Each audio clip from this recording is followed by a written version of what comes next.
tham tra khươngอยู่เศร้าอริยเจ้าเขาเศร้าเขาไว้ลองอยู่เศร้าจึงหนักอริยเจ้าอันเขาเศร้าอยู่เศร้าควรมานั่นเลยอันตึกอยู่เศร้ายามเหลียวแม่นั่นเลยอันเดสืบอยู่เศร้าตั้งนานนั่นเลยเขาเศร้าเอาตั้งtham tra khươngอยู่เศร้าอริยสิบเยอะในเสอยู่เศร้าล่อนๆนั่นยาวtham tra khươngอยู่เศร้าอริยสิบเยอะอันมานั้นเป็นเจ้าหือละไหน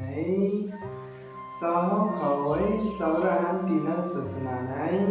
เป็นผู้ติดเตียดไหลอังกะหาเยิงหลีงำเป็นผู้มีอังกะโคกเยิงเตรียมทนหลีงำเป็นผู้เป้าบ้าไผ่เหลวเป็นผู้มีตีมีเศร้าซอกปึงสีภัยเป็นผู้ถอนตั้งหันวัดใจเตะอันหลังลองก็หูก็ตั้งเป็นระยาวเป็นผู้ติดแบบลองเดชสองหานั่นไหลหลีงามยาวเป็นผู้มีดังวันอันนำขุนโมเป็นผู้มีกายสังขารอันยิ้มเย็นยาวเป็นผู้มีใจหลุดพ้นดีงามยาวเป็นผู้มีปัญญาที่นั้นลองหลุดพ้นดีงามยาว1. เจ้าระหันเป็นผู้ติดขัดเป็นไรอังกาหายังดีงามยาวอันว่านั้นเป็นซึ่งเวลาในเจ้าระหันที่นั้นศาสนาไหนเป็นผู้ติดเป็นไรกามสันตะเตียปาตะทินามิตะอุทัสสะกุกุจจะและวิสิกิสานันยาวเจ้าระหันหนังนายาวสิวาเป็นผู้ติดขัดเป็นไรอังกะหายังดีงามยาวอันว่านั้นยาว 2. เจ้าระหันเป็นผู้มีอังกะพกเยิงเตรียมตนอันว่านั้นเป็นเจ้าหือหลังไหนเจ้าระหันตีนักศาสนาไหนไล่เอาตาเสหันหางและสังไล่เอาหูเสถอนยินและสังไล่เอาคูหนังเสนมยินไอเสียวและสังและเอาลิ้นเสจิ้นแหลมหูน้ำแหลมและสังและเอาตัวเสที่เตอหับหูอารมณ์ตั้งตัวและสังและเอาใจเสที่เตอหับหูอารมณ์ตั้งใจและสังมันจอบอ่ำยินดีซ้อมอ่ำยินให้ซ้อมเป็นภูมิโอเปกะมีสติมีสัมปชัญญะอยู่ในนั้นยาวมีสัมปชัญญะอยู่ในนั้นยาวเจ้าเขาไว้เจ้าระหันหนังในยาวสื่อว่าเป็นภูมิอังกาโฮเกียมเตรียมทนอันว่านั้นยาว 3. เจ้าระหันเป็นผู้กุมทิ้งเปิดป้าอันเดียวอันว่านั้นเป็นซึ่งเหลือในเจ้าระหันตีนักศาสนาไหนเป็นผู้เอาตั้งสติเสกุมทิ้งเปิดป้าใจนั้นยาวสองเขาไว้เจ้าระหันหนังในยาวสื่อว่าเป็นผู้กุมทิ้งเปิดป้าอันเดียวอันว่านั้นยาว 4. เจ้าระหันเป็นผู้มีดีมีเศร้าซอกปึงสีภัยอันว่านั้นเป็นจึงเวลาในเจ้าระหันดีนักศาสนาไหนใครใจเสียวเจอดื้อของอันหนึ่งใครใจเสียวเยี่ยนกันของอันหนึ่งใครใจเสียวพึ่งเวของอันหนึ่งใครใจเสียววังเป็ดของอันหนึ่งนั่นยาวสอขอไว้เจ้าระหันหนังไหนยาวชื่อว่าเป็นผู้มีดีมีเศร้าซอกปึงสีไผ่อันว่านั้นยาวหากเจ้าระหันเป็นผู้ถอนตั้งหันว่าใจเตะอันหลังว่าก็รู้ก็ตั้งเป็นระยาวอันว่านั้นเป็นจึงเวลาในเจ้าระหันตีนักศาสนาไหนเป็นผู้ถอนจุนคายปล่อยติดแดดตั้งหันมันเศร้าแน่ปรามานะตั้งนำตั้งไหลเขาอันนี้ตั้งหันว่าใจเตะไหนนั้น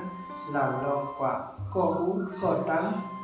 ต่อลองลงโลกะมันกึ้มในนั้นพร้อมโลกโลกะมันกึ้มในนั้นพร้อมโลกโลกะมีที่สุดในนั้นพร้อมโลกโลกะมีที่สุดในนั้นพร้อมใส่สิว่าเป็นต่างอันตัวก็เป็นต่างอันในนั้นพร้อมพระเป็นเจ้านั้นไว้เสียรูใดกว่าเย้ามีแถมในนั้นพร้อมพระเป็นเจ้านั้นไว้เสียรูใดกว่าเย้ามีแถมในนั้นพร้อมพ ระเป็นเจ้านั้นไว้เสลู่ใดกว่าเยาอันมีเทียงก็มีอันมีเทียงก็มีในนั้นพ้องพระเป็นเจ้านั้นไว้เสลู่ใดกว่าเยามีเทียงในนั้นก็อำใจมีเทียงในนั้นก็อำใจในนั้นพ้องในนั้นเยาสอเขาไว้เจ้าราหันหนังในเยาชื่อว่าเป็นผู้ถอนตั้งหันว่าใจเต้อันหลับรองกว่าก็ผู้ก็ตั้งเป็นระยะอันว่านั้นเยาพบเจ้าราหันเป็นผู้ดึกลองเหล่สอหาเป็นไรดีงามเยาอันว่านั้นเป็นซึ่งมือลาในเจ้าราหันปีนั้นศาสนาไหนเป็นผู้ดึกเป็ดลองสอหากรรมะระยะเป็นผู้ดึกเป็ดลองสอหาเพราะว่าระยะลองสอหาแต่มาสริยัตระมันเจ้านั้นก็ยิ้มเย็นกว่าเยาสาวเขาไว้เจ้าราหันหนังในเยาชื่อว่าเป็นผู้ดึกลองเหล่สอหาเป็นไรดีงามเยาอันว่านั้นเยาเจ็ดเจ้าราหันเป็นผู้มีดาววันอันนั้นคุณโมอันว่านั้นเป็นเจ้ามือลาในเจ้าราหันดีนักศาสนาไหนเป็นผู้ดึกแปลดาววันดีนักลองกามาในเยาเป็นผู้ดึกแปลดาววันดีนักลองนิสัยฟองให้จังเปียมในเยาเป็นผู้ดึกแปดดาววันดีนั้นลองนิสัยยึดเขียนเฮาเป็นในรูปซุ้มในเยาเจ้าเขาไว้เจ้าราหันหนังในเยาชื่อว่าเป็นผู้มีดาววันอันนั้นคุณโมอันว่านั้นเยาแปดเจ้าราหันเป็นผู้มีกายสังขารอันยิ่งใหญ่เยาอันว่านั้นเป็นเจ้าหือลาในเจ้าราหันดีนักศาสนาไหนก็ดึกเป็นสุขะไหลดึกเป็นทุกขะไหลก็สมนัสสะและโตมนัสสะปวดมานั้นนำหมดเย็นหายกว่าเย้าแล้วเข้าถึงสันติสีอันนั้นมีทุกขะและสุขะมีสติอันจึงใสย้อนกับผู้เบิกขาเสียวเศร้าอยู่สาวเขาไว้เจ้าราหันหนังในเย้าจึงว่าเป็นภูมิกายสังขารอันยิ้มเย็นเย้าอันว่านั้นเย้าเก่าเจ้าราหันเป็นภูมิใจหลุดพ้นดีงามเย้าอันว่านั้นเป็นเจ้ามือลาในเจ้าราหันตีนักศาสนาไหนเป็นภูมิเสริหลุดพ้นการอย่างเสราคะโทสะโมหะเย้าสาวเขาไว้เจ้าราหันหนังในเย้าชื่อว่าเป็นผู้มีสันหลุดพ้นดีงามเย้าอันว่านั้นเย้าสิบเจ้าราหันเป็นผู้มีปัญญาดีนั้นลองหลุดพ้นดีงามเย้าอันว่านั้นเป็นเจ้ามือลาในเจ้าราหันดีในศาสนาไหนผู้แจ้งหันแล้วว่าเฮาติดเป็ดราคะโทสะโมหะในเย้าถอนเป็ดหักมันในเย้าเฮ็ดให้มันเหมือนตวนถังไปพุทธอันเฮาเป็นแล้วอำปันเฮามันมีอำปันเฮามันเกิดขึ้นมาแทนแล้วหนังไหนสาวเขาไว้เจ้าราหันหนังแล้วชื่อว่าเป็นผู้มีปัญญาดีนั้นลองหลุดพ้นดีงามแล้วอันว่านั้นแล้วสาวเขาไว้ลองอยู่สองอริยสาวเขานั้นอดีตพ้นมายืนยาวขึ้นยีลงนั่นเลยนั้นอนาคตเมื่อนานยืนยาวขึ้นยีลงนั่นเลยแล้วปัจจุบันยามเดียวในนั่นเลย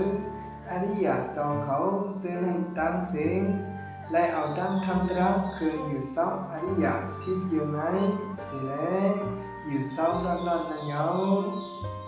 สาวเขาไว้ลองอยู่สองจังหวะอริยเจ้าอันเขาเศร้าอยู่เศร้าปวดมาย้อนนั่นเลยอันดึกอยู่เศร้ายามเหนียวในนั่นเลยอันนี้สืบอยู่เศร้า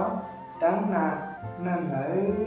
เขาเศร้าเอาดังทำตราคืนอยู่เศร้าอริยสิบอยู่ในเสียอยู่เศร้าด้านนั่นเยา